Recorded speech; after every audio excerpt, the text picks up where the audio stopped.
Kita tak ada ilmu tak apa, jangan tak ada adab, malu. Manusia dinilai menurut adab dia. Orang ada ilmu banyak pun kalau perangai huduh, siapa dia kata dia baik? Kecek sedak saja, dok buah kedai kopi bra, dok buah atas surah bra, tapi tak reti cara bahasa. Orang tua tak reti hormat, budak-budak tak reti sayang. Orang sama saing tak reti hormat, tak reti bergapo. Berat lagu ni. Kecek huduh, kecek kasar, cara berjalan pun tak reti tengok. Tak reti budak lagu ni Tapi orang tak ada ilmu lah mana, tapi adab tu banyak, akan disayangi oleh Allah dan makhluk.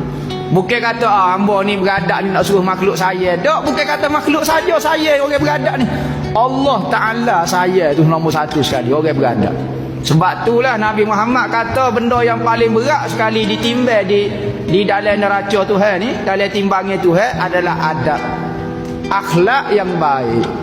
Ilmu banyak tak ada akhlak, ilmu dia jadi hujah atas diri dia pula.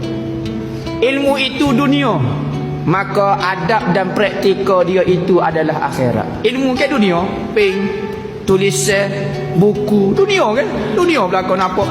Tetapi nak suruh benda tu jadi akhirat, kita praktik ke dia. Barulah ilmu kita tu jadi akhirat.